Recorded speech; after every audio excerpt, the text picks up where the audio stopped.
Bonjour à toutes et à tous. J'espère que vous m'entendez. Merci d'être présent. Donc très rapidement, je vais présenter Axantia, donc qui nous sommes. Et nous sommes un bailleur social atypique, dans le sens où nous sommes spécialisés sur l'habitat spécifique. Donc on verra après ce que ça comprend. Et nous avons une compétence nationale, donc nous intervenons sur tous les territoires, que ce soit des territoires urbains ou les territoires ruraux, en cohérence avec notre actionnaire, donc, qui est les caisses d'épargne. Et donc nous faisons partie du groupe Habitat en région. De par notre activité, nous sommes au cœur d'un certain nombre d'enjeux de société, donc, notamment donc, tout ce qui est transition démographique. Et donc, derrière nos solutions, ce sont les solutions déjà d'EHPAD, de résidence autonomie, de résidence senior. Et puis, depuis quelque temps, donc, nous réalisons des opérations de colocation, d'accueil familial, donc, qui sont plus adaptées à des milieux ruraux et qui permettent effectivement d'avoir un parcours résidentiel qui est plus adapté à la personne âgée. Je ne l'ai pas indiqué, mais en tant que tel, de par notre activité, on est totalement complémentaire avec les bailleurs sociaux, si je puis dire, classiques, dans le sens où je dirais, on a des solutions qui sont différentes de ce qu'ils proposent. Et donc là-dessus, je dirais, on est totalement effectivement complémentaires. On travaille également donc, sur des sujets d'inclusion et donc notamment de handicap, donc avec des sujets d'habitat inclusif, mais aussi des structures d'accueil pour handicapés, les situations d'hébergement aussi de personnes en difficulté ou en situation de précarité. Donc c'est le cas pour du sans-abrisme, c'est le cas également pour des enfants qui sont placés par l'aide sociale à l'enfance dans un certain nombre d'établissements. Et puis, il y a aussi les personnes qui sont en situation fragile de par leur situation économique parce qu'elles démarrent dans la vie. Et donc, c'est tout ce qui est hébergement étudiant et hébergement des jeunes actifs.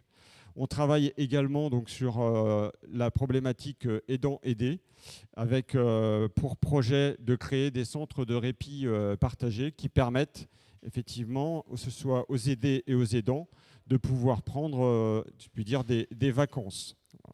Et puis, il y a un thème transversal finalement à toute notre activité et notamment à notre patrimoine, qui est donc la transition énergétique et environnementale, avec un sujet d'accompagnement fort de nos gestionnaires. Puisque donc je l'ai pas encore indiqué, mais les voici. Donc, on a aujourd'hui 98 gestionnaires. Donc, vous pouvez voir actuellement donc, les principaux.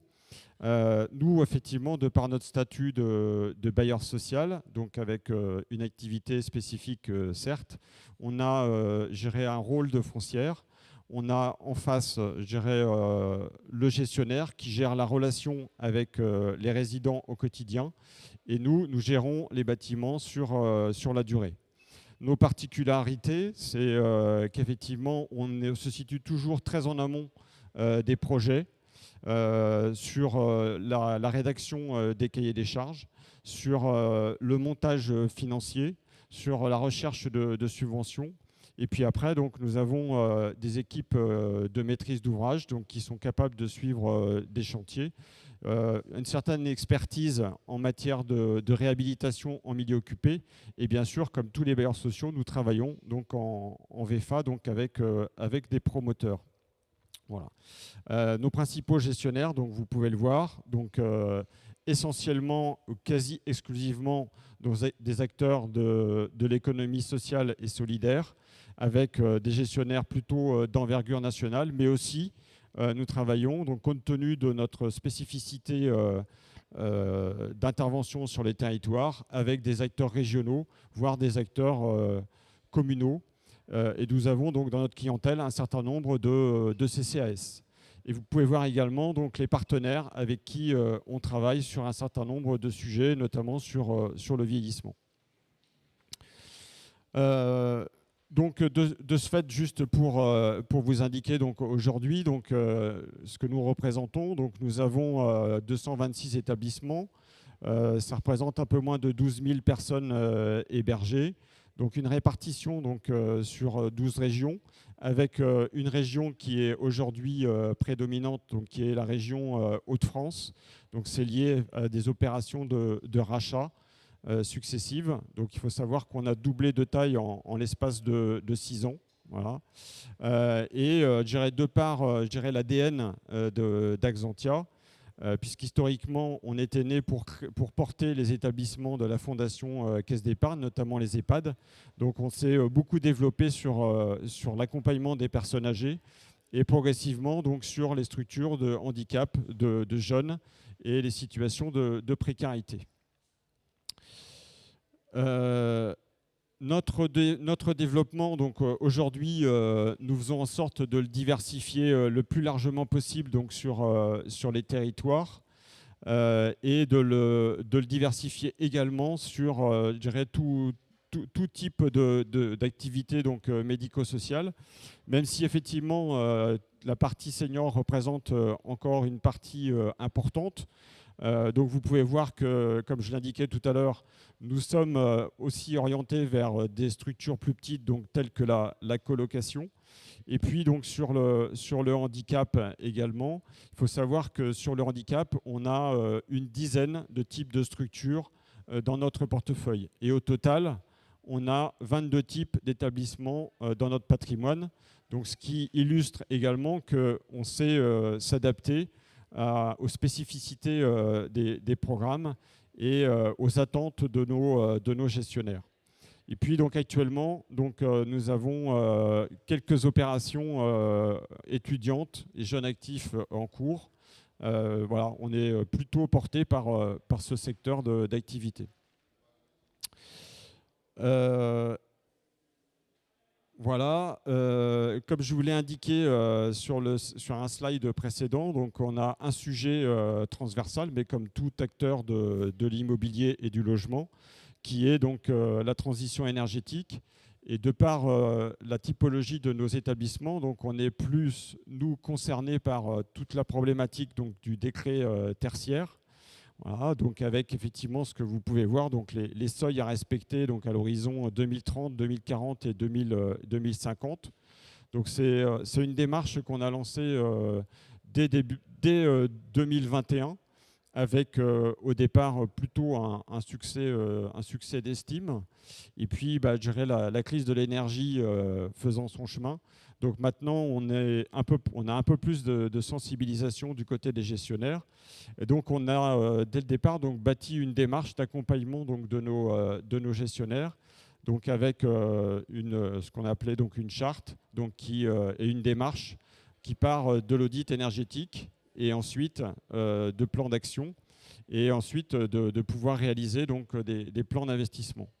Ce qui nous a amené donc, dans cette démarche, et donc je vais y venir un peu plus tard, justement, voilà, c'est de finalement développer un logiciel interne qui permet de modéliser la vie d'un bâtiment, donc que ce soit un EHPAD, un foyer pour handicap, d'une résidence étudiante, dans le temps. Donc de pouvoir visualiser quels seront les travaux de gros entretien, de renouvellement de composants et quels seront les travaux nécessaires à la transition énergétique, donc sur une longue durée. Et ensuite d'en déduire les investissements nécessaires et les incidences également sur la redevance qu'aura à payer donc le gestionnaire. Et ceci en intégrant également au départ toutes les données financières liées au prêt. Ça nous permet aussi également d'anticiper les anticipations, enfin les sorties d'exonération de TFPB. Et hormis, je dirais, le côté financier de cet outil, c'est vraiment un outil de dialogue et de projection avec le gestionnaire sur la vie de son bâtiment et sur ce qu'il souhaite effectivement en faire. Voilà. Et donc, sur cette démarche donc, de transition donc, énergétique, donc, le décret tertiaire, à l'intérieur de ceci, donc, tout ce qui est lié donc, au décret BAX, donc, je passe assez rapidement, mais c'est une composante donc, du décret tertiaire. Je pourrais répondre éventuellement à vos questions ensuite. Et donc, on s'inscrit également donc, dans cette démarche donc, de la trajectoire de décarbonation du secteur de l'autonomie. Donc, qui a été livré donc, au mois d'avril 2024. Donc, où vous pouvez voir donc, la trajectoire donc, à l'horizon 2050. Et donc, on s'inscrit pleinement dans cette logique, aussi bien sur la partie consommation d'énergie, comme j'ai pu l'évoquer sur le décret tertiaire, mais aussi donc, sur toute la partie construction, donc avec je dirais, les filières qui sont en train de se créer sur l'économie circulaire et sur l'emploi d'un certain nombre de composants dans les constructions. Voilà très rapidement ce que j'avais à vous présenter. J'ai été volontairement très, très succinct.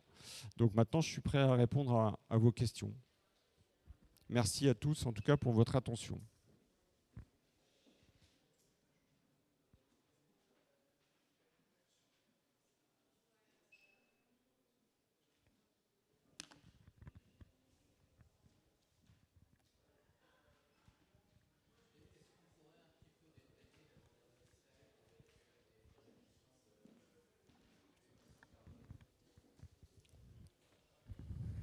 Non, oui, ce slide avait l'air très intéressant. Est-ce qu'on peut rentrer un peu dans le détail?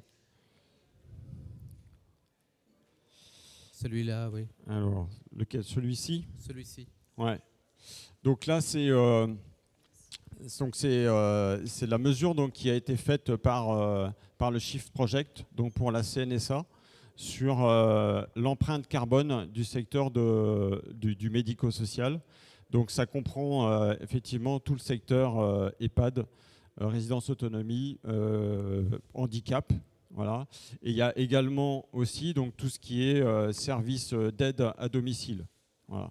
Et donc aujourd'hui, donc, on part de l'empreinte 2022, voilà, donc, qui est sur une émission donc, équivalente à 10 millions de tonnes de CO2. Voilà. Compte tenu, je dirais, du vieillissement, je dirais, de la population, donc il y a un gap de 2,2 millions de tonnes. Donc, ce qui fait que l'empreinte à atteindre, l'empreinte à gérer à l'horizon 2050, c'est 12 millions de tonnes. Et donc ensuite, je dirais les pistes qu'il y a donc à creuser et à mettre en œuvre, c'est je dirais tout ce qui est service à domicile. Et donc comme je l'indiquais, donc il y a tout ce qui concerne donc les trajets domicile-travail. C'est comment effectivement travailler sur la mobilité des personnes qui ont à se rendre auprès des personnes. Donc là, c'est les pistes effectivement de véhicules électriques, c'est éventuellement de l'optimisation des tournées. C'est après donc tout ce qui est lié au transport des usagers. Donc c'est les trajets entre le domicile et puis les établissements de santé. Il y a une partie donc, sur l'alimentation. Et donc, l'alimentation, c'est équivalent à peu près un quart de l'empreinte carbone. Donc là aussi, c'est comment travailler sur les menus. C'est aussi comment lutter contre le gaspillage. Voilà. Et puis après, donc, il y a la partie qui nous intéresse, donc c'est tout ce qui est consommation d'énergie. Donc là, c'est travailler sur tout ce qui concerne l'optimisation des consommations, sur l'isolation des bâtiments, sur les usages également. Et puis, donc, toute la partie construction. Donc là, c'est ce qui est généré aujourd'hui, c'est lorsqu'on fait une rénovation, il y a effectivement, de par les travaux qui sont faits de l'émission de carbone. Pour une opération de construction, c'est là où on a une grosse part de consommation également. Et ensuite, on a tout ce qui est lié donc aux soins, notamment à la consommation de médicaments.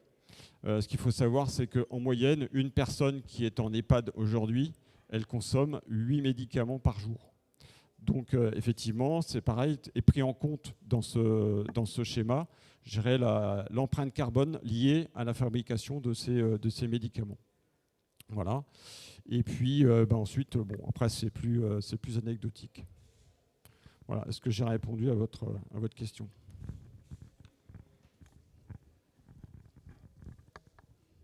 Est-ce que vous avez une autre question? Parce qu'à priori, on me fait signe que... Non, allez-y, monsieur.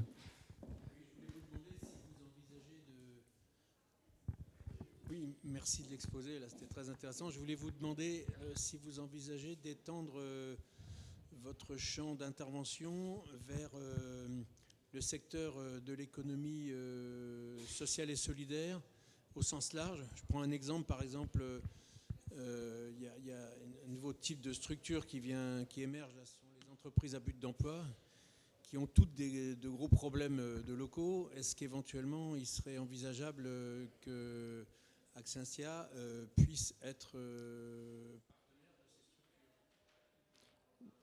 Vous voulez dire dans les locaux Oui, dans la construction de locaux qui seraient gérés par ces structures. On a aujourd'hui dans notre parc des structures comme des ESAT, par exemple. Donc ça, c'est tout à fait possible. Ça existe déjà. Ouais.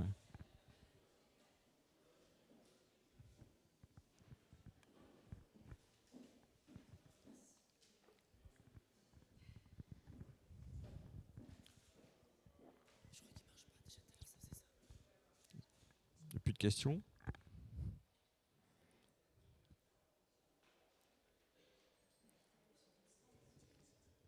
Pardon, excusez-moi. Caisse d'épargne. Voilà. C'est pas très original. Hein. Voilà. Voilà. Ok. Bon, écoutez, merci pour votre écoute.